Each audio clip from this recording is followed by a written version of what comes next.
Today is Wednesday, August 31st, 2022, and this is What's Happening Dracut, episode 41. Welcome to the show, folks. Tonight we have a ton of information for you, particularly for Dracut voters. With the primary coming up on September 6th, we decided to ask the two leading candidates for the Republican Party to come in, and we take a couple segments with them, and you're going to see that this evening. Very interesting, and we're going to have plenty of commentary about that as the show goes on. But we are coming to you live from our overly ostentatious studios here at 91 Mill Street in Dracut, Massachusetts. I'm your host, John Zimini, and I'll try to keep the conversation moving fast, although sometimes these guys get a little windy. Unlike me, I don't talk that much. I just let the thing go. But we are here tonight with our co-host extraordinaire, Phil Thibault, in the house. How are you, Philip? Very well. How are you? Everything is going just ducky. Excellent, excellent. I'm looking forward to tonight's show, especially with the governor candidates. I think it'll be very informative. Yeah. You've been busy at work?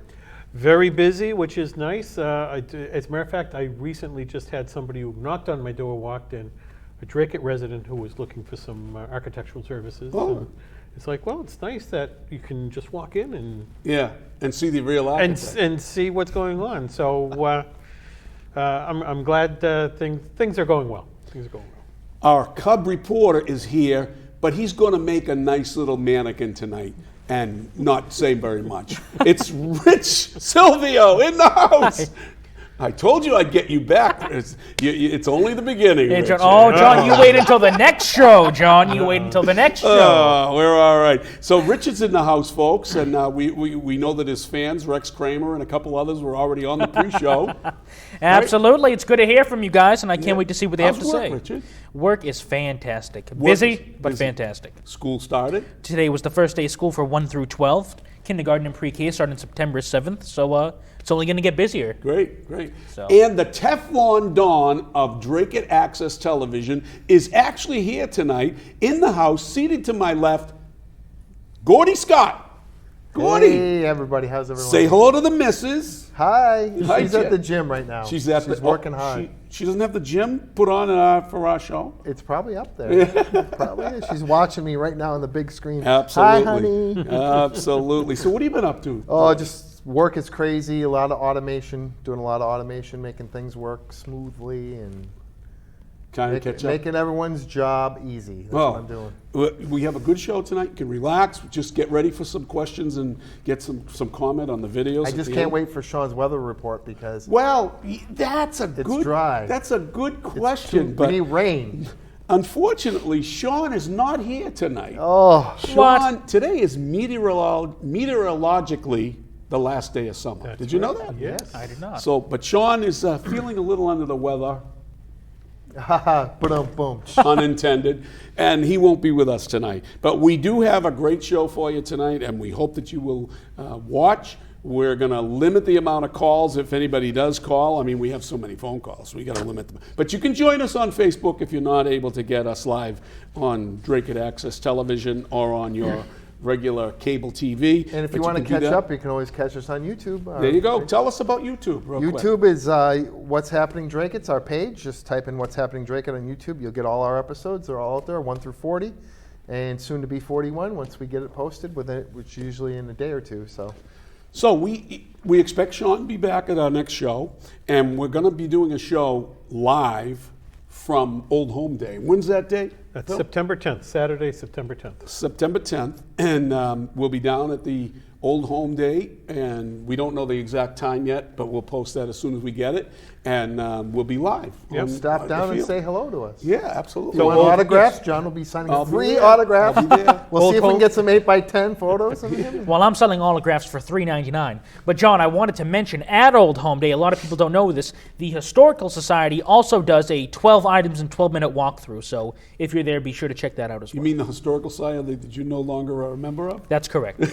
We'll get into that. That'll be in the next episode. Go ahead. And so Old Home Day starts at 9 o'clock with opening ceremonies in the morning and runs until 5 o'clock in the evening. Is there anything else that needs to be done, said for upcoming events other than September 6th? Is it September 6th? Yes, The election is September 6th. 6th. Yeah. So Tuesday. that's the next real important event. We just want to send a shout out to Aubrey Lee Perry, who's a little bit down again because she's got a little infection, and we want to just boost her up. If you get on Facebook, send her out a little shout and wish her good luck. You're in our thoughts and prayers. You continue to be in our thoughts and prayers. So, interestingly enough, we finally got Jeff Deal to come on. We had him scheduled for our last show, and we were going to just do one last show and one this show so that we'd have more time to talk about them, but and talk behind their backs, actually, right? So, but there was a screw up in the scheduling with Jeff Deal, and eventually he ended up coming this yesterday morning, and we had a very good talk with him and a good interview, and here we go with the interview. It's about 30 minutes. We'll be back right after. The Massachusetts state primary election is on Tuesday, September 6th. There are 2 Republican candidates vying for the nomination to run against Maura Healey, Jeff Deal and Chris Doty. We're happy to have Jeff here today to talk about his campaign and about what he plans for the state of Massachusetts. Jeff is a former member of the House of Representatives, representing the 7th District of Plymouth, and that includes Abington, East Bridgewater, and Whitman. Jeff is also no stranger to state politics, or national politics for that matter, but he ran against Elizabeth Warren for the U.S. Senate seat. He is also a successful leader of the statewide campaign to repeal the unjust state tax on gas. Welcome, Jeff. John, thanks so much for having me. It's great to be here. It's great to see you again. Me Now, too. full disclosure, Jeff and I know each other from my time down in Abington. He was my representative, and we got to know each other during some statewide campaigns as well as Trump campaign and what have you. I'm glad you're up here and obviously keeping people civically engaged, this time through the local cable access. And by the way, what a fantastic studio. So a shout out to Dracut local cable too. It's great. Yeah, they do a great job here, and I'm the president, so I'll take the accolades. I'm the president of the DATV board here. But, you are considered... No president is as good as the people working That's with, right, with them, absolutely. though. So that's the thing. And that's my board is philosophy as governor. My success as governor over the next 4 years is going to be dictated on how well I can help state workers do their job better. And I think most state workers, really want to do a good job. A lot of times I think they feel that political appointees or doing things the way they've always been done is sort of the way to go. I'd like to encourage them to be more innovative in the way they do things. So, I'm a small business owner. I want to have that hybrid approach of thinking about new ways to do things, but at the same time making sure that we deliver the core services to people in Massachusetts as they expect for the right tax amount of tax money. So it's no secret that you're probably the front runner in this race for the nomination. You got the nomination from the convention overwhelmingly. 71% to 29%. That's awesome, isn't Yep, it? yep. So tell people a little bit about yourself and why you're running for governor. So I'm 53 years old. I had no intention of getting involved in politics, and I was 40 years old when I was watching the TV and getting very frustrated with national politics at the time. The 2008 elections were going on. I was on the finance committee in the town of Whitman. We were not getting the funding that we expected from the state to operate our schools, and our state rep at the time was the vice chair of education. So I was very frustrated during the finance committee meetings. I was on the finance committee in the town of Whitman. I was the liaison to the regional school district. I just felt that Beacon Hill could be making better decisions on getting money back to our towns. It seemed like there was a lot of wasteful spending on Beacon Hill, overtaxation, and at the same time, we weren't seeing it in the services we expected or the revenue back to our towns to provide the services locally.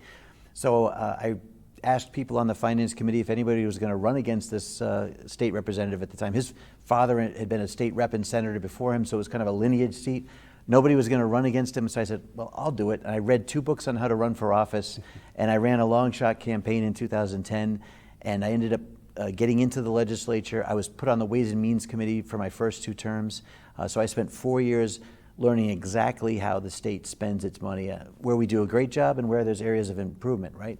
And so for me, that background allowed me to take on that ballot question in 2014 that you mentioned. I should back up though for a second.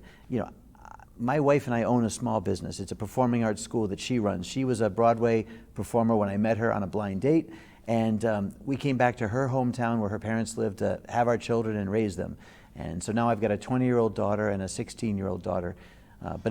We spent years building that business. We took our life savings to start the business. My wife didn't take a salary for 3 years to be able to pay back our personal loans to start it. 12 years after we started it, we were able to buy a property and put a brand new performing arts school there for dance studios, acting studios, voice studios. So we've been very successful with the business. But I also worked, I sort of help her with the business. She runs it. I've worked as a sales representative in the manufacturing industry in Massachusetts and regionally for a long time. So I also know the story of so many small business owners that had that dream of starting their own business, putting everything they have into it, and just watching state government and even federal government chip away at the revenue or put more regulations in front of them to make it harder. So when I ran in 2010, I just thought I could get to Beacon Hill and talk some sense into folks, but turns out they're a lot more stubborn on Beacon Hill than I thought. So back to the 2014 ballot question, Governor Deval Patrick at the time had put in a new tax that was going to go up automatically every year on our state gasoline tax, right? And to me, there should be no tax that goes up automatically without a vote. That's taxation without representation. Absolutely. If people aren't aware of it. But the other thing too is that it was going to hit middle to low income families the most because they have the least fuel efficient cars, and so it would be costing them more at the pump. It would cost them more in the goods they purchase because all of the goods, food and everything, that last mile of transportation gets passed on, the cost of transportation. And then no municipality is exempt from the state gas tax. So every police car, every fire truck, every school bus, all of that use of fuel would end up being tacked into your property taxes. So it was going to hit you in so many different ways, and it's a regressive tax. So there was that, and then the last straw was that we knew that the state was spending somewhere in the neighborhood of $675,000 per year per road mile to maintain our roads. And our roads, if people don't know this, are not exactly in the best shape. We rank pretty low. New Hampshire spends 4 times less than us, and yet they have the same frost-thaw cycles for their roads. So anyway, we ended up taking that ballot question to the people in 2014, and we ended up winning. And so that was when I guess my name sort of hit the radar of, a Republican that was trying to just work, not for Republican issues, but just issues that hit people's pocketbooks. That was a pretty tough row to hoe too. Well, we had because you had everybody against you. Against it. All the state, every state agency didn't want us to win that thing. All the companies that do road construction and everything, they didn't want us to win it. I think it was 31-1 we were outspent, in all that. But we had a great grassroots team of people that collected the signatures, that were able to get the word out about the vote. And then obviously I crisscrossed the state, talking on every station I could about what it was, the impact of the whole thing. So we ended up winning it and outperforming Governor Baker by about 50,000 votes. So again, it was a good issue to run on, and we helped save taxpayers a ton of money. And now we're seeing that, again, the state has record revenue right now, $5 billion in excess tax revenue. And this isn't the first year the state's collected more tax revenue than they expected. And yet our MBTA system right now is in shambles down in Boston. We've got 2 different lines that are closed right now. So more money doesn't necessarily mean that they're going to get things done the right way. We need to make better decisions. And I promise this will be the last point I make. It's okay. Under Deval Patrick, he selected a Chinese company to come to Massachusetts and build a manufacturing plant out in Springfield to make the Orange Line and Red Line cars. They all came in late, and a lot of them didn't meet the specifications. A lot of them have been pulled for repair or to modify them for service. So again, we did not make good choices with the vendors that we used for the MBTA. So I want to empower the state workers to do a lot of the work that I think we've been outsourcing. As governor, I don't want to bring in consultants that will then kick back money to a campaign. I want to let the workers themselves be the ones that feel the pride of delivering the services. And it's not just the MBTA. We're talking about Department of Children and Families. We're talking about corrections officers for the state. There's so many places where we need to get the workers feeling like they're valuable and that they're providing a great service, because they are. But a lot of times they get talked down by politicians, whether it's defund the police, like the state police. That's very demoralizing for them. I want to re-empower the workers of Massachusetts. Very good points. You hit a lot of good points there, and some of them I was going to mention. MBTA was one of them, but I wanted to just bring you back to that ballot question, because you were now involved, and I know you had a big movement on the driver's license issue. And tell the folks a little bit about that, because that initiative took off, and They gave you a short time of window, the campaign, short time to get the signatures needed to get on the ballot. You've accomplished that, and I think that's a great thing to be shouting about. But go ahead and tell the folks about So there's that. a website called Fair and Secure MA, if people aren't aware of this. FAIR and AND Secure MA.com is a place where you can go to learn more about it. But what happened was the legislature decided to make driver's licenses available for people who are here illegally, not undocumented folks in Massachusetts. And quite honestly, I'm all for getting more people to become citizens here in Massachusetts, in our country. I want immigrants to come here for sure, but they need to do it the legal way. I think government can do a better job of speeding up the process of becoming a citizen, but because they haven't, we end up doing these workarounds. So to give a driver's license to somebody here illegally creates a couple problems. And Governor Baker vetoed the original legislation, and then the legislature overrode him. So what we're able to do is get on the ballot for November another question asking residents, do you want somebody who's here illegally to be able to have a driver's license? And at first you might think, sure, no problem. But the fact of the matter is, it doesn't necessarily prove to make the roads more safe. Other states have tried it, and they don't see a statistical increase in safety on the roads based on accidents with people with illegal, with driver's licenses who are here illegally. The other thing too is, in Massachusetts, a 2020 law made it so that if you get a Massachusetts driver's license, you will automatically be enrolled to vote. You get enrolled automatically. It should not be that easy for somebody to be basically put on a voter roll where they're not eligible to vote. So now they can walk in and say, there's my name, and ultimately they can vote when they're not legally allowed to vote. Correct. And then the other thing is the RMV is the one who's going to be checking the documents that people bring in from out of country to say that they are who they say they are. And that's a real big problem. Down in Brockton, there was 2,000 driver's licenses issued without any tests. They were just basically being sold out of that office. So that's a huge problem. On top of that, the RMV also failed to process thousands of out-of-state traffic violations. Just over the line in New Hampshire, there was a Massachusetts young driver who shouldn't have had his license. He had it suspended, should have had it suspended because he was violating an out-of-state driving under the influence. He was driving under the influence again and killed 7 motorcyclists in New Hampshire. He just got acquitted, which just blows my mind.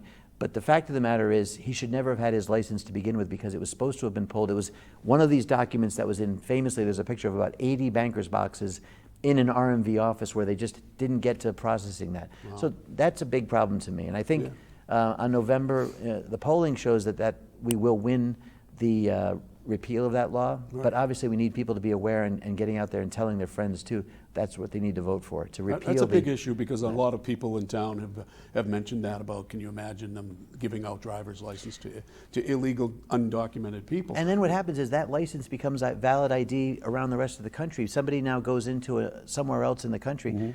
I think that the 9/11 bombers, I want to say that a good percentage of them, over half of them, had illegal they had driver's licenses with their face and name on it, but they were issued illegally. Right. So from Massachusetts. So that's a problem. We actually had such problems with our driver's licenses in this state that we had to switch to Real ID a few years ago. We were almost on the verge of not being allowed to, if you had a Mass ID, you couldn't go into federal buildings or on a commercial airplane if we didn't switch to Real ID, so we did. That was a step forward to securing who is actually on that identification card. Now we're going to be taking a step back if we do this. So that's a great point, and it's going to bring out a lot of good voters for you, I think. I hope. Well, the intent is to actually try to do what's right for this state, and then the byproduct is you tend to get, I think, more conservative voters out there that say, hey, yeah, let's do things the right way. And by the way, a lot of people, I think, in the immigrant community say, I came here legally. Right, absolutely. I went through the process. Why is it fair that somebody comes here illegally and gets all the benefits, like a driver's license, without? It almost incentivizes bad behavior. Exactly. And the voting aspect of it is just beyond belief, that how you have to opt out to not to not be on the voter roll. But that's another story for another day. My Democrat friends in town, and there's not a lot of them here because we got a conservative town here. They keep telling me. I used to be a Democrat. If people don't know. Me too. So yeah. I mean, you could say that all. They could say that all they want. That as far as I'm concerned, the party left me, and I'm sure you felt the same way. The bottom line is that they're saying that you're having a hard time fundraising. And I don't believe that to be true. And also the thing is, your opponent has talked about you accepting state funds, taxpayer dollars, by the way, that the voter or the taxpayer checks off to allow people, candidates like yourself, to get state dollars. It's a form that we filled out just in case my opponent decided he was going to go to basically public spending to make it an equal playing field. He put $2.5 million of his own money in, which ironically he's got $2.5 million lying around when he took a PPP loan for his business, Capstan Atlantic. Got a $2.7 million from the government during the pandemic for PPP, but he never shut down. All his workers kept working throughout the entire pandemic. So I guess he's got a couple extra million lying around to put into the campaign. No, I never have taken any public money. I've been able to raise quite a bit of money throughout this campaign, and we certainly are prepared to go into the general election now. Once we are past the primary, the other thing too is our campaign starts working with the Mass GOP. They've got a robust donor list. Look, we just had an event at Ernie Bach Jr.'s house, and Senator Kristi Noem came in from South Dakota to help us with fundraising. That was a very successful event. So we're doing extremely well, and we anticipate not only having the funds to compete in the next 2 months for the general election, but we certainly expect to win this general election as well. We think that right now the red wave that's coming across not the whole country is also going to hit Massachusetts. 2010, we doubled the number of Republicans in the state legislature, in the House, from 16 to 32, we doubled them. Back in 1990, we had an even bigger red wave in the state. We won the governorship and enough seats in the state Senate to block a veto of the governor. So I actually feel like this is going to be a 1990-style wave election year. The economy is so bad under Joe Biden. Inflation is growing up daily. The stock market is continuing to have major issues and tanking. People's 401ks are at risk right now. The cost of housing in Massachusetts continues to escalate. Mortgage rates are going up. It's hard to get food at a reasonable rate. Restaurants are having to pay twice as much for some of the food that they have. Baby formula shortages in this country. It's unbelievable. And I don't even talk about gas. Right. Gas itself is expensive because of the energy policy of the Biden administration. Then on top of that, Maura Healey is proud to say that she blocked 2 natural gas pipelines coming into Massachusetts. Well, those natural gas pipelines feed manufacturing and they feed home heating for parts of the state. So when people are paying double to heat their homes, they can thank Maura Healey. And when manufacturers like Smith & Wesson leave Western Massachusetts, or Raytheon decides to move their headquarters out of Massachusetts, thank Maura Healey for her energy policy that's moving people out. I paid more than $800, almost $900 for 150 gallons of heating oil back in April and May. Yeah. And I mean, I was right through the roof because 2 years ago I was only paying under $200 for that. Yeah. So it's amazing. So I'm one of those guys that see that. Let me say this. I'm for renewable energies. I think wind and solar certainly can be part of our energy portfolio. Right. But you cannot produce enough renewable energy to fill the gap of what we've pushed out of our state. We've closed 2 coal-fired plants over the last few years. We just closed Pilgrim Nuclear Power Plant out of Plymouth. That was 19% of our state's energy. At some point, you push enough of this energy out of the state, what is going to replace it? And so I'm for renewables, but again, right now our electric grid can't necessarily handle it. We don't have, we don't have infrastructure. We don't have the infrastructure basically to do that sort of thing. However, here's one thing, my solution. You asked earlier, I think about tax. I was just going to ask you about the surplus. Well, surplus tax revenue. What we can do right now with that $5 billion of surplus tax revenue is, and by the way, the legislature right now, the House and Senate on Beacon Hill are trying to fight to keep a trigger that would give a bunch of that money back to us citizens, which is insane. A 1986 ballot question said that if we get a certain amount of excess tax revenue, we the taxpayer should get it back. Right. They're fighting to keep that. We deserve our money back. We've been overtaxed, but there's still going to be enough money remaining that what I think we can do is get rid of the excise tax. People have been asking forever, why do we have an excise tax? It's a Korean War era tax that never went away. And they'll always say it's to repair the roads, right? But look at the roads in Massachusetts. And that's a problem. But the other thing is that when you buy a car, you're already paying a sales tax. Correct. Okay? And every year you pay for your registration fees, your emission inspections, all that stuff, right? The state's taking in plenty of revenue. What they do is just hit you with this extra fee because you have a brand new car. The next year you get whacked with a $600, $700, $800 bill for that car. The state can refund that money, get rid of the excise tax, refund that money that goes to our cities and towns for the excise tax, because they do keep that money. What we can do is get rid of that. The benefit to that is people, the mid to lower income family folks, can actually now see that justify moving into a more fuel efficient vehicle, or somebody who wants to buy one of these $20,000, $30,000, $40,000 electric vehicles, if they make them that cheap. You know, again, a family of 4 trying to get around for sports and stuff with a dog, they can't get into one of these little electric compacts, right? No. Exactly. So we don't even have very cost efficient bigger electric cars, but let's at least make the excise tax go away so that if you want to try to get into those vehicles, you don't get whacked with that really extra added unnecessary expense each year to own that newer, more efficient car. No question about it. Let's talk a little bit about schools. Okay, in Massachusetts, you know, there's a big push to send more money back to the schools through the Chapter 70 money, right? And recently they redid the calculations and what have you, and Dracut did pretty good on it, so, which is amazing. So we want to continue that. Tell the voters how you would try to maintain that kind of level spending that we have now and try to increase it. So one of the concerns I have is that vocational schools right now, there's a waiting list to get into them. So the problem is with our current formula, I'd like to continue to adjust, is moving or decoupling the vocational school from the regional school. Because what happens is, let's say it's a base $10,000 to educate a kid that the state reimburses to a regional school. That automatically goes to the Voc Tech school, but the Voc Tech also charges an additional $4,000 or $5,000 usually to the town for educating that kid with the vocational, different materials they need for vocational training. So what ends up happening is you have a regional school that gets bled out quite a bit of money, and they're not necessarily, in my opinion, making some of the best decisions for that kid, recommending them to the vocational school if the slots were even there, because they want to keep that money. So I want to decouple it so there's no poaching either way. Let's have the best outcome for the kid determine where they go. I think the most effective way to do that is a model that's being tried out in a few other states right now. Arizona is one of them.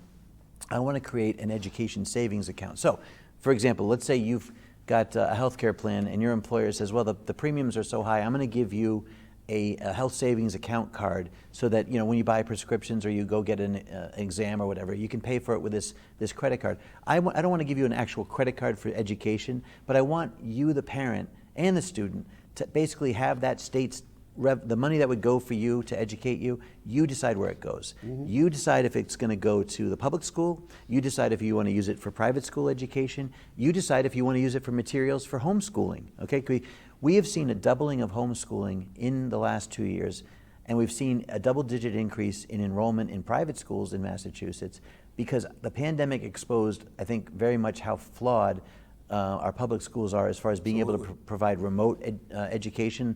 I think they really dropped the ball in 2020 at the end of the year and 2021. I understand that, you know, nobody was prepared for a pandemic. At the same time, private schools were able to switch over to online classes very quickly. It took public schools an additional 6 months. The 2021 school year was really how they did it. And kids were in school 2 days, home 3 days a week. Parents were trying to get back to work, and kids were supposed to get online, but they weren't going online or they were falling asleep online. My wife and I opened a learning pod so that we could use our performing arts school, the big dance rooms, as spaced out areas where kids could be 6 feet apart, have their masks on, go online, and we would help them get onto the platform. But the problem was every school district had different platforms, every platform had different programs, and every teacher had different comfort levels with online technology. It was a nightmare. My wife is teachers in the local, not Dracut, but in a local school system Total around nightmare. here, and it was a nightmare for them on that.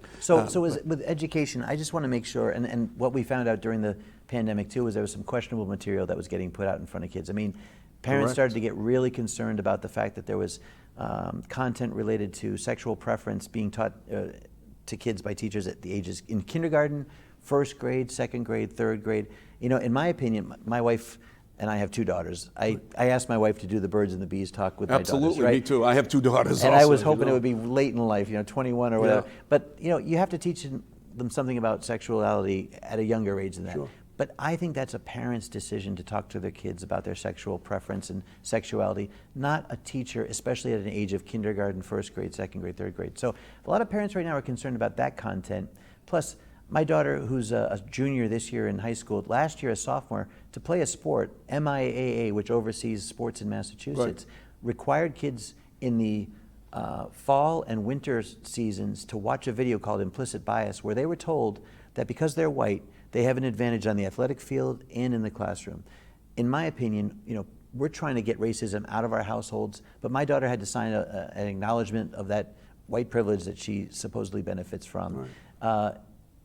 By our schools. They're teaching our kids they're racist no matter what. That does not, in my opinion, belong in schools. That's and not I good also at think all. it does not do anything to help bring our kids together. It creates additional guilt on kids who were never responsible for And the it past. creates, in my opinion, what they're doing is they're creating more racism. Yeah, more hatred between because you races. should feel guilty about being the color that you are. That's not what Martin Luther King said. So again, if public schools keep doing that, they're going to see a migration of kids out of that of those Correct. schools. We've seen 50,000 people leave Massachusetts last year, and I think it's either affordability or choices of freedom. I think that are driving people out of our state. 50,000 people left Massachusetts. That's a lot. It is. And the health freedoms, the vaccine mandates that were forced on people. I was My just ri- going to talk to you about my body, my choice.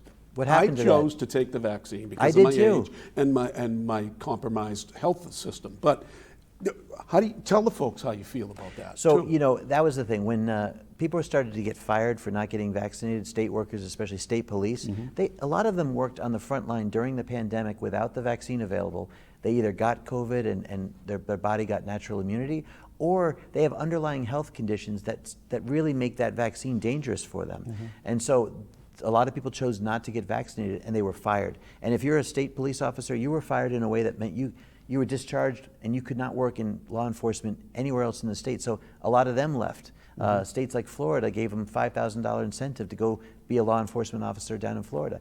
We are understaffed with corrections, police officers, nurses. My running mate, I think I mentioned, was a nurse who, she was pregnant during the pandemic, worked on a COVID ward, had the baby, the vaccines came out, she was nursing, but felt that the vaccine through the breastfeeding might affect her baby in a certain negative way, so she chose not to get the vaccine and was fired by the hospital. So she came around to my campaign events supporting me because I want to, on day one, hire back every state worker that was fired, and on day two, I'm going to fire and replace every worker, every state employee in the administration that thought that was a good idea. We cannot have people in state government think that they have the right to tell you what your healthcare choices are. That's wrong, and I'm going to make sure we correct that going forward. That is absolutely wrong. Believe it or not, we only have like 3.5 minutes left. That is fast half an hour. Very But good. we wanted to talk a little bit about, how Massachusetts is really heading in the wrong direction, and it's heading towards the California model. I mean, recently California just outlawed the purchase of gas engines. Yep. For automobiles. That's heading our way. And it's heading our way. I just heard the other day that legislature here is considering that. What's your feeling about that? So again, the Green New Deal that Maura Healey's promoted. Maura Healey is my likely opponent in the general election. No fossil fuels being used in Massachusetts by 2030. That is too rapid a transition to get away from fossil fuels. You have to keep all your options on the table. Unfortunately, Massachusetts is being led in the legislature by a very radical left-leaning people who are state reps and senators. The whole defund the police, people up at the State House want to pretend they never said that. They were absolutely saying that. Maura Healey said during the 2020 riots that were going on around the country, she was asked during a Greater Boston Chamber of Commerce meeting, what do you think about this? And she said, yes, America's burning, but that's how forests grow. Okay, so she was condoning the arson, the looting, the murders that were happening, not just around the rest of the country, not just Minnesota or Seattle. They were happening right on Boylston Street. We had police cruisers on fire. We had officers being shot at. And yet she said that's just a natural part of our democracy. That is not what was intended by our founding fathers. They intended for what's called bloodless revolutions, elections. That's how you change policy and move forward, not riots. So as our top law enforcement official, Maura Healey is going to have to answer for that. And I'll make sure that during this general election, people are aware of exactly what she said and what she meant. Where do you stand on gay rights and marriage?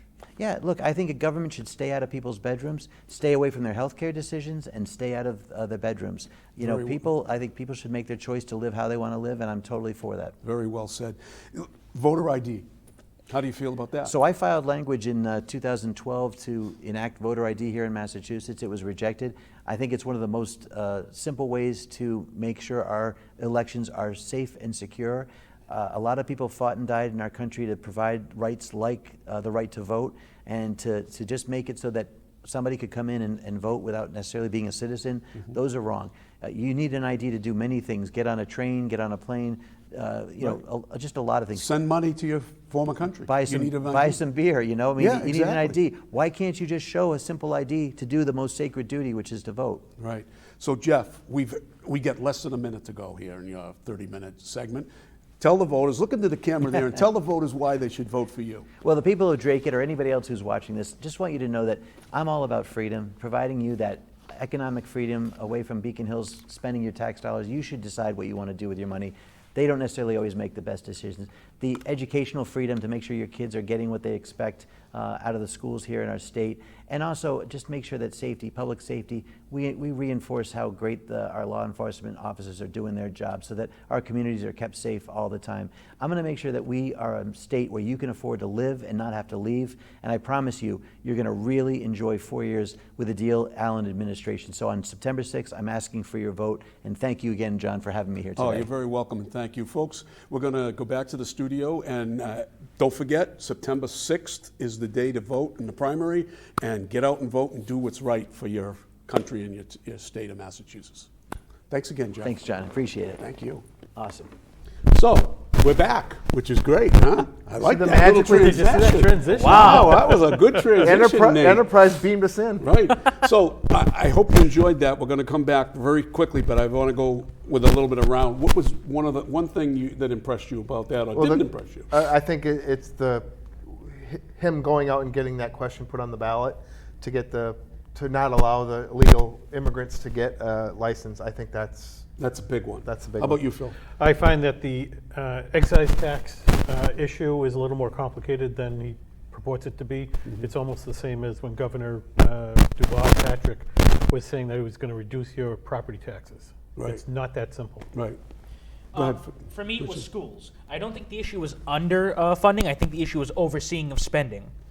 And I think one way you can do that is by school choice, by allowing kids to go to certain schools, whatever school they'd like. You can see which schools are more popular and what they're doing right. He tended to lean that way with his little card to be able to get you funding to bring your kids to other Sounded schools. like a good deal to me. Yeah, there you go. He's already started. I thought he was engaging. He was pretty comfortable in what he was doing, and he seemed relaxed to me. But he's really a conservative when it comes to a lot of things. So that sets up for our next video, which is about the same amount of time, and that was with Chris Doty. We were happy to have him this morning. So let's run that video now, and then we'll discuss it after. We are continuing our interviews with Republican gubernatorial candidates for the state of Massachusetts. We are happy to have with us today Chris Doty, and Chris is a resident of Rentham, Massachusetts, and is a successful entrepreneur who has built several profitable businesses. He helped create hundreds of jobs and was the recipient of the 2016 Gold Medal Award from the Massachusetts Economic Council. A graduate of Brigham and Young in 1987, as well as Harvard's Business School in 1989. He has served on the boards of directors for the Metal Power Industry, Franklin Interfaith Council, and the Old Colony School, Boy Scouts Council. It is his first time running for public office. We welcome Chris Doty to our show. Welcome to Dracut. Well, thank you. It's just great to be here, and thanks for inviting me on. Well, we're glad to have you here, Chris, for sure. Yesterday we had Jeff Deal here, and we're hoping that we have a great interview with you, and we'll move forward. First of all, tell us a little bit about yourself and what drove you to become a candidate for governor of Massachusetts, and why you think you can beat Maura Healey. Okay, there's a lot there. There's a lot there. Just a brief bio on me. I've been in the campaign for almost 9 months now, so most people are getting to know me. But just briefly, I arrived in Massachusetts in 1987 to go to graduate school with my wife Leslie. We lived in Boston and Cambridge for a number of years. Ended up settling in Rentham, not far from the Foxborough Stadium. Mm-hmm. And we raised our 6 children there. All went to the public schools. They've all grown up and left the house. We're now grandparents of 4. In the early 1990s, with a partner, I bought into a small manufacturing company outside of Boston. Just about a dozen employees, old equipment, manufacturing metal parts out of a process called powdered metal. It's like injected molded metals. Over the course of my career, we grew it to about 600 employees. We had 6 facilities in Mexico and in the U.S., and we still have one here in Rentham with about 300 employees. largely making auto parts for GM, Ford, Chrysler, but also tractor parts for John Deere and Caterpillar. We made parts for Whirlpool, like the Whirlpool mixer. So I always say that most people in Massachusetts already have one of my parts somewhere in their lives, either in their garage or their kitchen or their laundry room. And so I'm not a career politician, but I'm a problem solver. I like to solve problems that are complicated, difficult problems that need to be solved. And as I was retiring from my business, I was looking for where there were some problems that I felt needed to be fixed. And there are 3 problems I want to solve in Massachusetts. Number 1, it's too expensive. Our state has become too expensive to live here. It's hard on our working families, our young families, and our senior citizens. You know, we're ranked the 3rd most expensive state in America on almost everything. Utilities, housing, transportation, medical, even our groceries are some of the highest in America. And that's making it really difficult to live here. It's making it even more difficult for our businesses to survive here that employ us. So I want to fix that. I also want to fix the problem with what I consider overspending and overtaxing in our state house. I've seen it. I've lived here for 3 decades, and I've just seen the budget grow and grow and grow, and without any tax relief. Most states in America are giving tax relief, so I want to fix that. And third, I began to feel like we were on the cusp of losing 2-party control in our state house. And that's the miracle of Massachusetts, is that for decades we've had 2 parties that were a balance to each other. And I began to see extremism creeping into our legislature. I was afraid we were going to lose that counterbalance or that check and balance. So decided to get into the race to provide solutions to what I consider really important problems to be solved. That's great, Chris. That's a lot there. Who's your running mate? Kate Campanelli. Right. A little bit about Kate. She's from Worcester, 5th generation from Worcester. She was in the state legislature, which was important for me because I come from the business world. I'm an executive, not a career politician, but she's had many years. In fact, she was on the House Ways and Means Committee. She was very productive as a legislature. She put through some important legislation and amendments and other things. And when she left the legislature, she became a school teacher.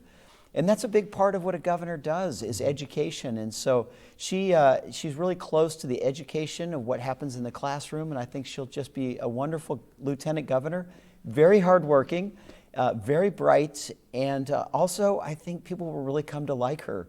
She's just a really good person and a tremendous a public servant. Worcester's a great little community out there, and I'm pretty friendly with the mayor of Worcester, Joe Petty, who's currently running for senator. Yeah.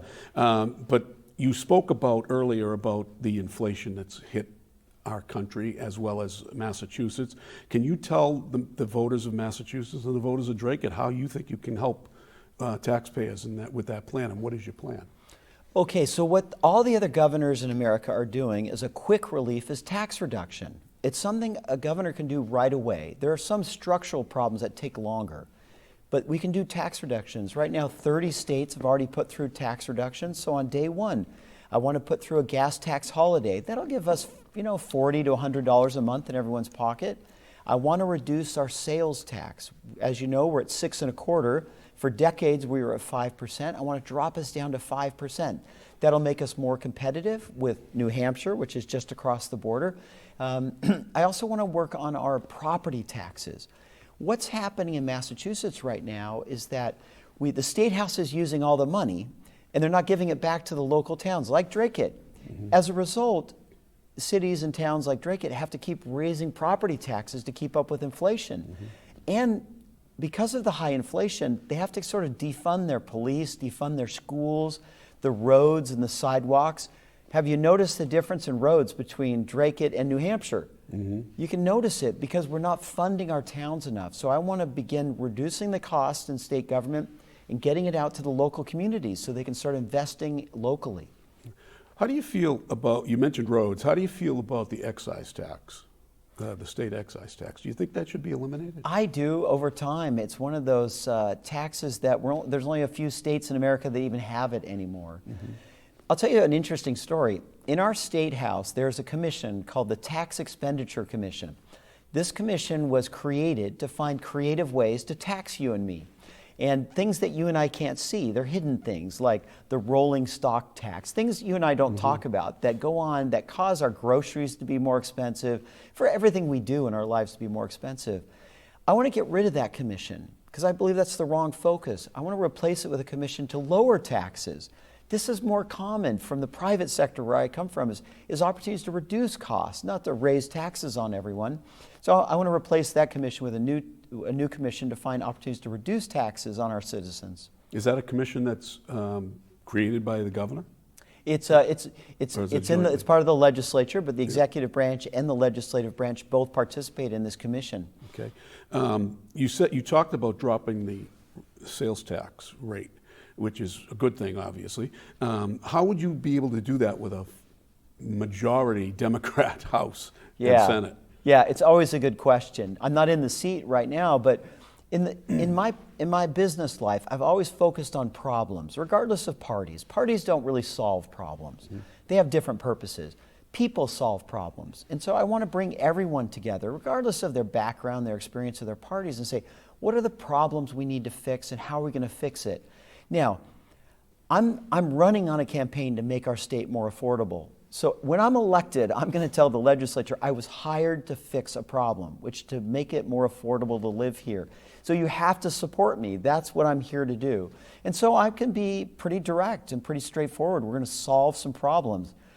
Trust me, to make auto parts in Massachusetts, you cannot be too soft. You have to know what you're doing. And if you think about it, I have been for 3 decades making auto parts for GM, Ford, Chrysler in Massachusetts. I know how to make things affordable. It's my skill set. It's what I'm good at doing.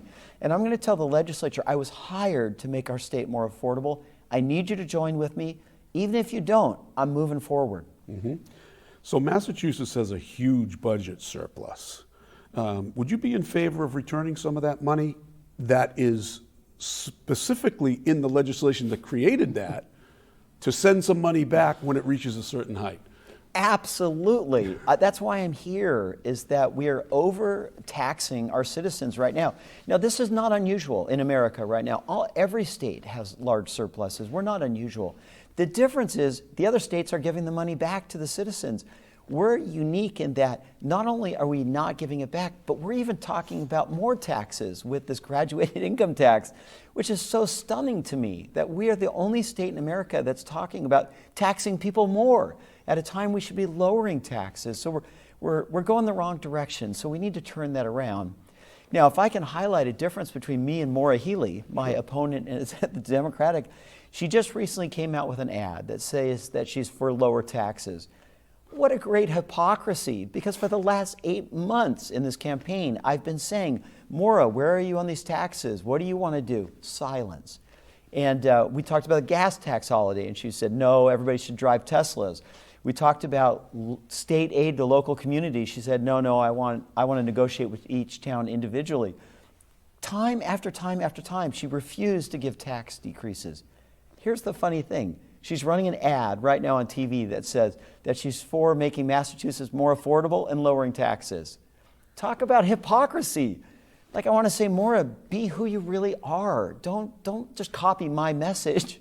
You know, you're not a fiscally responsible Republican. You know, you have a different agenda. Isn't that the Democratic blueprint for what they're doing? I mean, you see President Biden doing that now. All of a sudden, he's for funding police, not defunding police. When 6 months ago or a year or 2 years ago, he was all for the defunding movement. Oh, I know. And here in Massachusetts, John, we had, remember Deval Patrick? So he ran on a campaign of lowering property taxes. And I was a citizen, you know, like everyone else. He said, I'm going to lower property taxes. He went around the whole state saying, I'm going to lower property taxes. Soon after he was elected, he put through the largest tax increase in the history of Massachusetts. That's what they do. That's what Democrats do. So I hope everyone remembers that. Don't forget. They run on one platform. They say one thing. Once they get in the office, they do exactly the opposite. So there is an effort currently to repeal a recently passed bill by the legislature to give driver's licenses to illegal immigrants. Where do you stand on that issue? It's bad policy. It's bad policy, and I'm really hopeful that we put it before the voters. I think this makes a lot of sense to say it shows the legislature is out of touch with just the common person. So we've got to, so we're going to put it as a ballot and let the voters decide. And I hope the voters decide that it's not good policy. Now, it's not good policy for a couple of reasons. One is we need to take care of our senior citizens. We need to make sure we have resources for them. We need to make sure that we have resources for our schools and for our medical community, our teachers, our police. We need to make sure our resources are going there. You know, for those countries that take really good care of their citizens, they always have strong borders. Mm-hmm. You need a strong border to take care of your people. So in my opinion, that's bad policy. Now, if the policy does go through, let's say the voters turn it down, I want to highlight what happened in Virginia. So in Virginia, they did the same thing. They said that they were going to allow driver's licenses for illegal immigrants. But they made two changes that are important. Number one is they required everyone to have a W-2 or a job, employment. That makes a lot of sense to me. You say, we'll give you a driver's license, but you actually have to be contributing to the economy.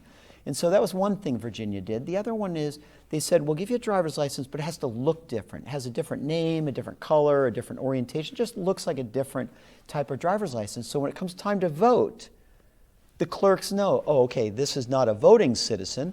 This is, an undocumented worker here, so they can't vote. And then when you become a documented citizen, you get a real driver's license. You get a special driver's license. Mm-hmm. To me, that's part of the reward of going through the process of becoming a citizen is the right to vote. In fact, when you gain your citizenship, you go through a whole class, right, about voting and democracy. And for us to just give away a driver's license and say, okay, now you can go ahead and vote without going through that process, to me is a real loss for democracy. More importantly on that bill is that unless you check off that you don't want to vote, you're automatically enrolled as a voter in Massachusetts. Yeah, so I think when you and I and all the viewers of this show hear this about driver's license for illegal immigrants, I hope the word goes into everybody's mind, voting. Mm-hmm. Voting. This shows how extreme our legislature has become, where they're basically saying, because a bill was proposed by Senator Tarr, and his amendment. Mm-hmm. His amendment was just make the driver's license look different. I think he said a different color or different orientation. Right. It was just a simple idea like Virginia. They said absolutely not. Of course. So that's a voting problem. And so, it shows just how out of touch our legislature is. Now, as governor, you touched on previously about how the separation of the two parties, or having the two parties in control equally in some sense. How would you work to expand the presence of Republicans in the state legislature? Well, I think it comes in a couple of phases. One is, let me just say, personally, I am a Ronald Reagan big tent Republican. I believe the tent should be big. For anyone that's fiscally responsible, I want them in the tent. This is a big difference between me and my opponent, Jeff Deal. Jeff is a small tent Republican, has a very focused on a very small group of the Republican Party. I believe in a large party. Anyone I consider fiscally responsible should be in our party. I want to see us about even with the Democratic Party. It's good for them, it's good for us to have a balance, the debate, the discussion. Once our party's large enough, then we want to put up good candidates. Candidates that can win, candidates that fit in this big party, that are fiscally responsible, or this big tent. Mm-hmm. And once we have the right candidates and we have a big party, then we'll be able to start building the party. Mm-hmm. So recently you've criticized Jeff Deal. You mentioned Jeff Deal's name, so I just wanted to throw this out. You criticized him for accepting public funding. So I asked him about that yesterday.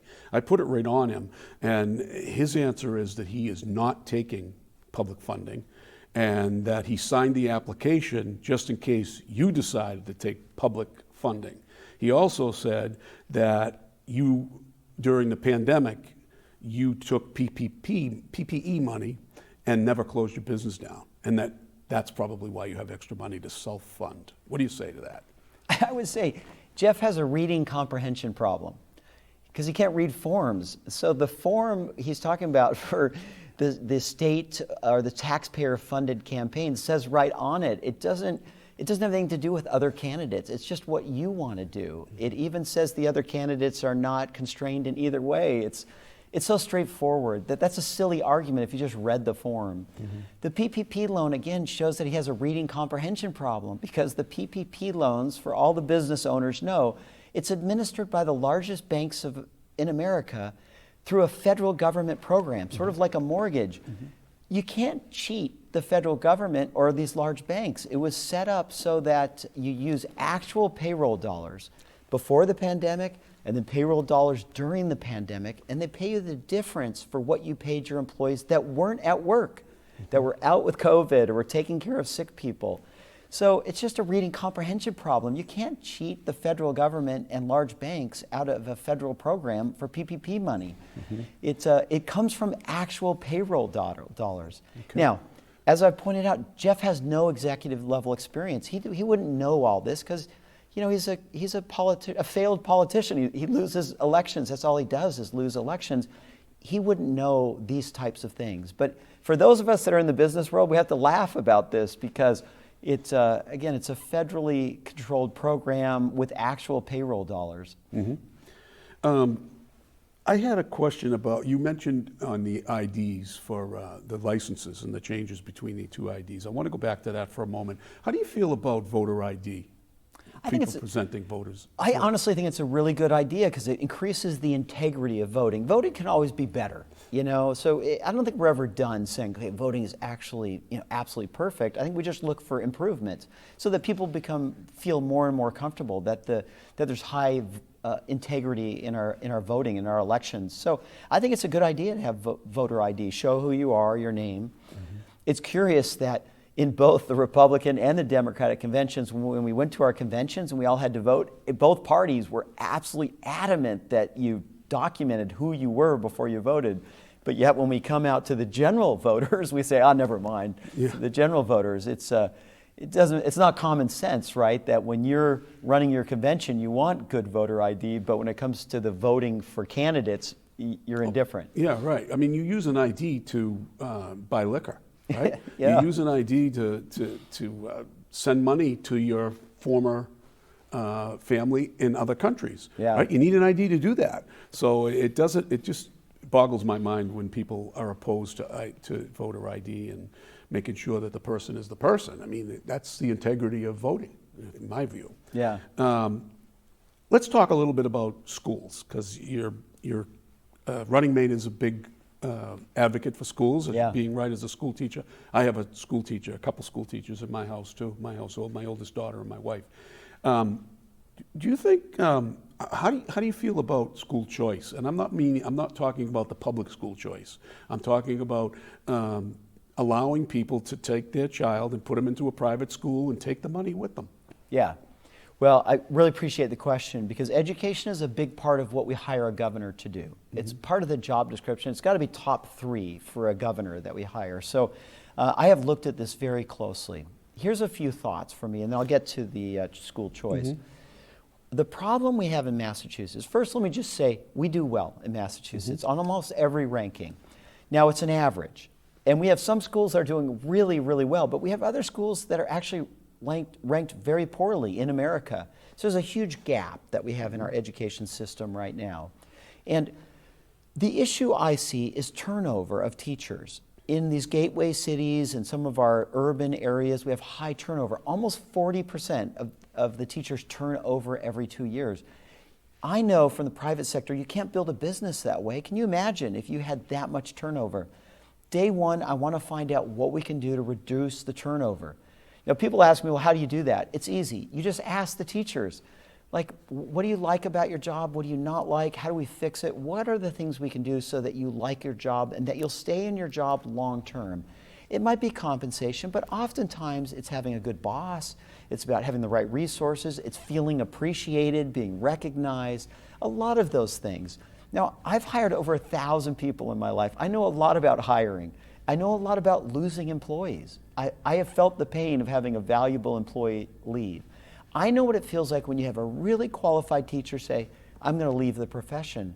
All of us should sort of have a skip of our heartbeat when that happens. And so we need to make sure we have systems in place so teachers want to stay in the classroom. They want their jobs. Once I fix that, then training. I'm such a believer in training. So we take our teachers, we say, we've now created an environment where you're going to keep your jobs, you like your jobs, we've got it organized, you have the right resources. Now let's just do a ton of training, and let's make sure that they feel appreciated for the work they do. I think that solves the bulk of the problems that we have in Massachusetts, is that simple idea that I've been working on for 30 years, keeping employees happy. In my business, we do surveys of employees. We ask them, how do you like your job? Do you have what you need? Do you feel satisfied in your job? There's a simple thing we can do with our teachers. We say, we're going to do a survey. We really want to know how you feel about your work, and are we doing the right things on a state level for you? Now, on the downstream of this are things like school choice. I have 6 children. Some of my children did not feel challenged in school. They felt bored. And so I want to make sure we have AP classes, that they have early college classes they can attend. Things for those children that need to be challenged, have high expectations, let's set those for them. I've also had children that were less motivated and had learning disabilities. So I recognize that too, that those kids we need to take care of just as much. We need to make sure there's resources there for special needs, that there's extra people available in the classroom to help those that need to move along in their classroom. So anyway, I believe that every child's different, and we need to have a system that can treat each child differently. But we got to make sure teachers feel recognized, appreciated, and that we're all grateful for such an important profession that they chose to be in. So school choice, the question about school choice, I mean, that was very good about all that stuff supporting teachers, because they're way under supported. Do you believe that monies from public education should be going with a student if they choose to go to a private school? I like school choice in theory, but I also recognize that the population of students is decreasing a lot. In the next decade, the next governor will see the population of students in Massachusetts drop 15 to 18%. You could say we have too many schools. If you have a 20% drop in my business, I'd have too many factories, too much.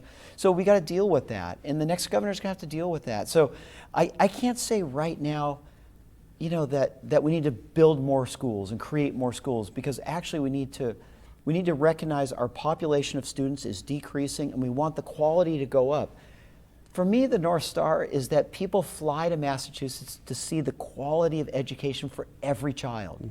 The English as a second language, the special needs, the students that are gifted. I want people to look at Massachusetts as the role model for wonderful education.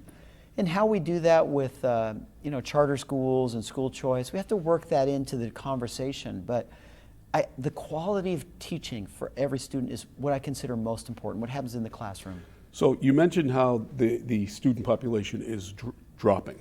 It's been noted in some of the materials that I've read over the last couple of weeks that many parents are taking their children out of public schools and leaving because they don't like what's going on in public schools, particularly when it comes to parental involvement in actual what's being taught in schools.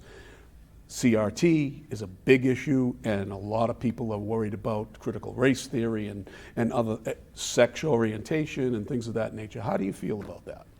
I have a simple solution to this problem, which I've already announced is one of our platform ideas. Within our first 100 days in office, we're going to institute a call line, a tip line, a hotline, where you can call the executive branch if you have any concerns about what your child is being taught, if it's off the curriculum.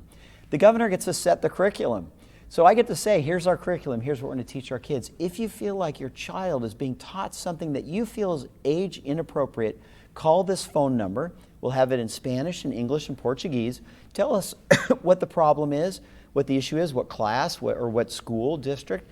And as we collect these complaints, if you will, we'll bring in the school district and say, we're getting a lot of complaints from this school district or this school about what's being taught. We want you to go fix it, find out what the root cause is, put a corrective action in place, and come back and report to us. That seems like a good program. I'm curious to know how you feel about individuals' rights and freedoms. The right to choose, a woman's right to choose. Mandated vaccines, where do you stand on those issues? In America, people should feel free. You should have a feeling of freedom. Now, we can't have chaos, so there needs to be laws, and I'm a law and order man, but there should be a feeling of freedom. Now, with regards, let's break those into two. One is with regards to abortion, a woman's right to choose. And I believe that the laws in our state are established, they're codified, and I'm not going to change them. It's not an issue I'm interested in pursuing. I think it's already been discussed and resolved in our state, so that's done. As far as, I think you're asking about vaccine mandates, those types of things, right? So, you know, with this COVID, and I want to be the governor that I'm vaccinated. So am I. But I think that it's a personal right to choose whether or not you want that kind of thing. But yeah, I feel the same way. I think that we have to, in my business, now for politicians, this is just rhetoric. But for me, I had, many hundreds of employees where I had to make decisions for, right? I was in this, if you'll remember, OSHA came down and said that, you had to close or mandate or whatever it was. I had to make decisions as an executive. What I decided to do is that I would educate and train. I got vaccinated and shared that with everyone just to encourage people to get vaccinated. But I told them, I'm not going to fire any of you. We'll follow the protocols, but we're not going to fire people for it. And so I wouldn't have done that. I wouldn't have fired people unless the science got to a point that said that, it was... So we're down to less than 2 minutes, believe it or not. It's gone fast, isn't it? It's been a great interview, but I wanted to just quickly get a couple more things in. How do you feel about gay marriage and gay rights? Live and let live. There you go. Very good. And the homeless population is mostly mentally ill people and veterans and drug addictions. Would you do anything to try to help that situation also? Absolutely. I got some very clear ideas. I know we just have a minute or two, but one thing is I want to get us all in a standardized system. Right now, if you have someone that needs a bed in the homeless system, they just start making phone calls to all the different organizations. They use an old fax system, and they try and find beds for people. They can spend days and days trying to find a bed. When you need a bed, you need it that night. And I want to fix that. Right. So now we got about 30 seconds left for you. I want you to look into that camera and tell the voters of Dracut, ask them for their vote and tell them why you should vote for you. Okay, well, thank you so much, and I really appreciate being here. Well, I'm Chris Doty. I'm not a career politician. I'm a businessman, and I'm here to solve problems. And I'm asking you to hire me to solve some very specific problems for each one of you. Number one, I want to make your lives more affordable. I want to reduce your taxes so you have more money in your pocket to live your best life. Number two, we overspend and we overtax in the State House. I want to fix that. I want to go with a zero-based budget. I want to go through every dollar and make sure we're not wasting it like a well-run business would run. I've been doing it for 3 decades, so I know how to save money and know how to handle difficult budgets. And third, we need a balance in the State House. We're about to lose that. We all know that. And for 30 years, we've been smart enough to say, let's keep a balance in the State House. So I ask you to vote for myself and vote for my running mate, Kate Campanelli, in this upcoming primary on September the 6th and then again on November the 8th. And I speak to everyone, not just Republicans, but the independents, the Democrats, everyone that wants the state to run well. I ask you to hire me to run it well for you. Thank you. Chris, thank you very much for coming here tonight.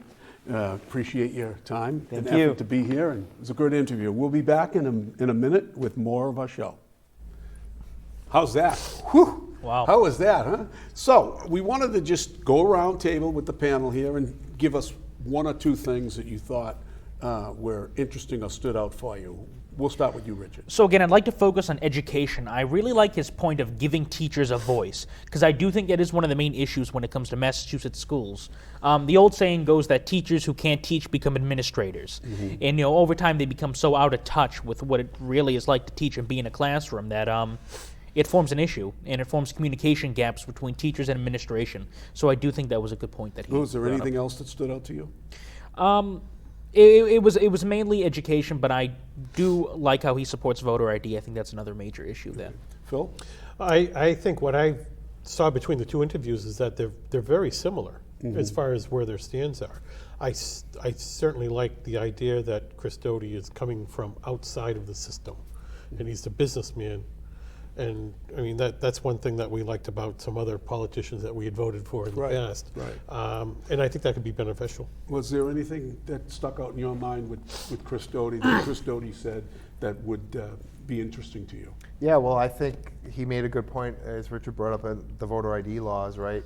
Not the voter ID, but the actual license for the undocumented people that are in the country.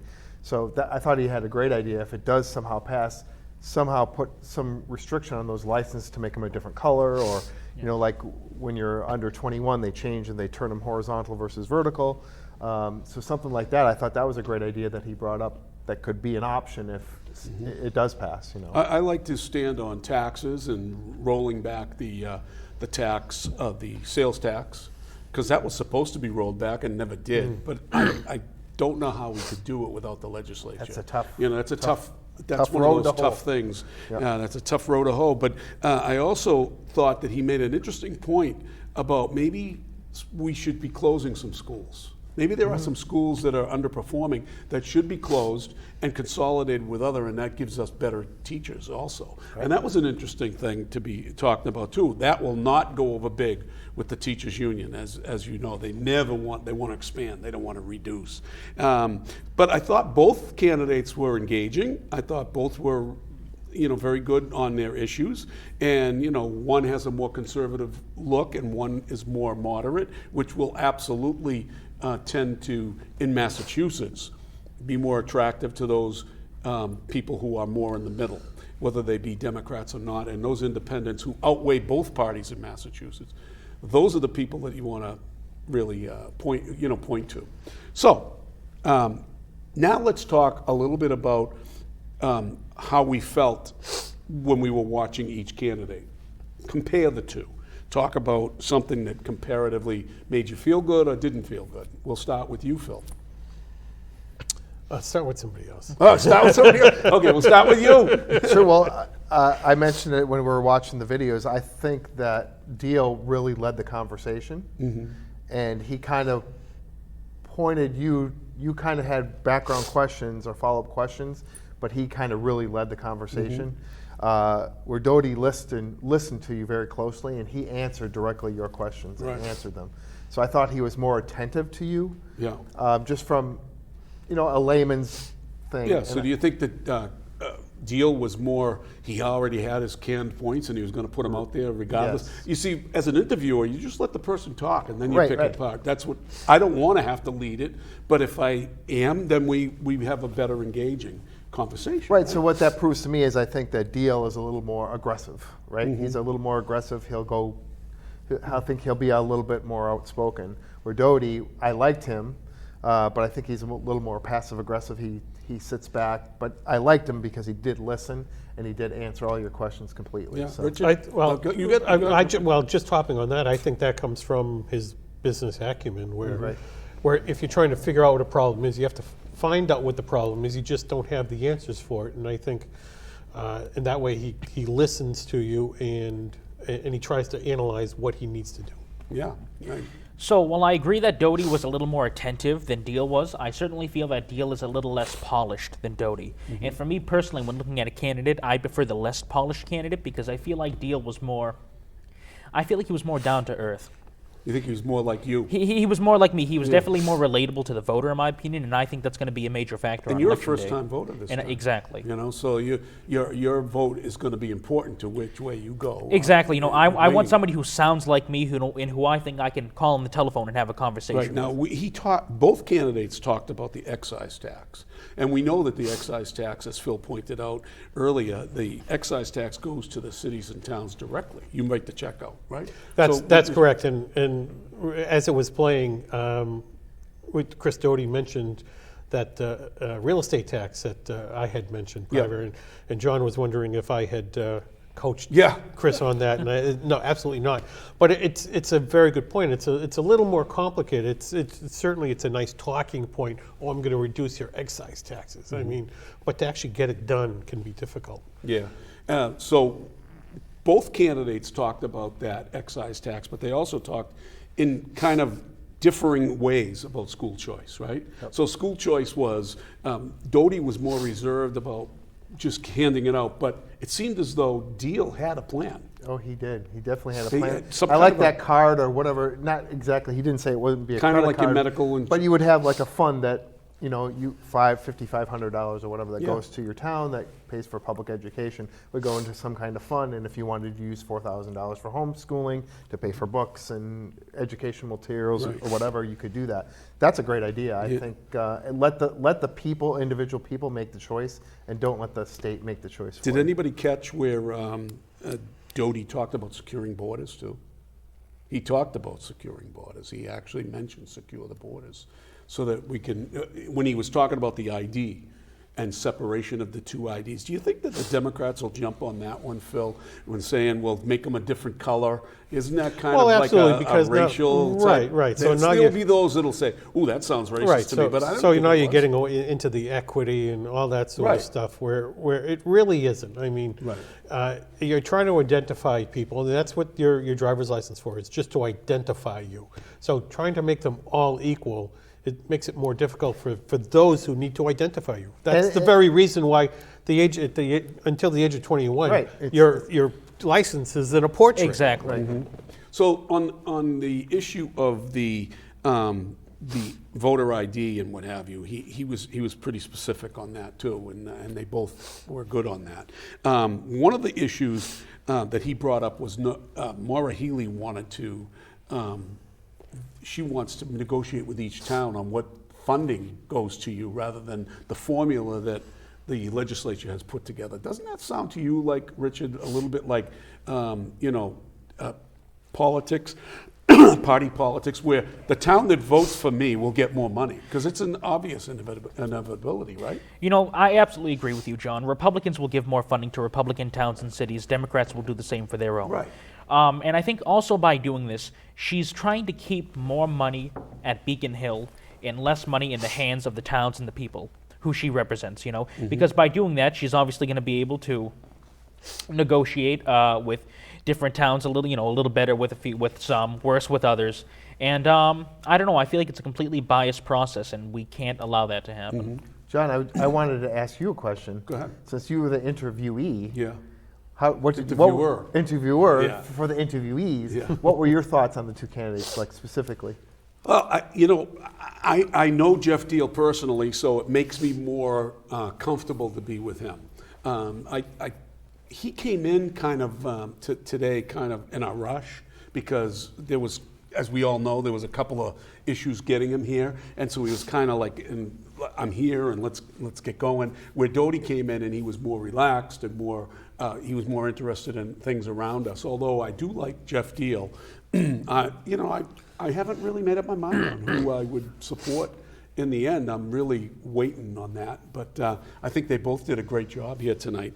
I found it interesting. One of the interesting things that Doty talked about, a big tent, where this is going to be somewhat of a knock on Jeff Deal, where he said, he's more of a conservative and Doty is more of a moderate person, as I said. But Doty has an ad that really attracts the independent voter and those moderate to right-leaning Democrats to come over to me and vote for me because I think I can beat Healey more. Where Deal is more of a Trump type of a person who I like, obviously, and but I don't know if that can play well in Massachusetts. Well, I think in particular it plays to some degree the supporters. I would say many of the supporters of Deal are very much that small tent sort of thing, because they'll label you a rhino right away. And as Ronald Reagan once said, somebody who votes with you 51% of the time is a friend. Right. But a lot of these extremist Republicans don't feel that way. If you don't vote with them 95 to, or maybe 99% of the time, you're a rhino. Can't you say that about the Democrats too? I mean, you had the President of the United States yesterday calling us people that vote for Trump. We're fascists. So that is outside of the party, though. The Democrats are saying that of people outside the party. Republicans are saying that of people within their own party. And I don't think that plays well if they're trying to grow the party, because we're going to make the Republican Party more pure and we'll be stronger for it. or will have more of a force with us. Well, I'm sure we'll have more discussion about the state politics as we go forward. But I wanted to take a couple minutes before we get into some of the Biden stuff today and talk about a main issue that's cropping up here in Dracut that we're going to cover on our next couple of shows, and that's the Arcadia Club housing development. Phil has some information about it, and I know you have some information about it.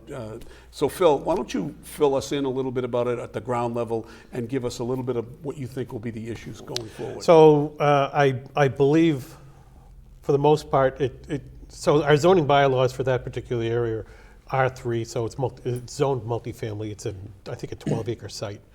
And so they're going for a special permit for multifamily development, which allows them to put in 1 unit for every 10,000 square feet. So they would be, by that bylaw, permitted to put in, I think, 51 units. So they're looking for 42 units. 2 buildings of 21 units each.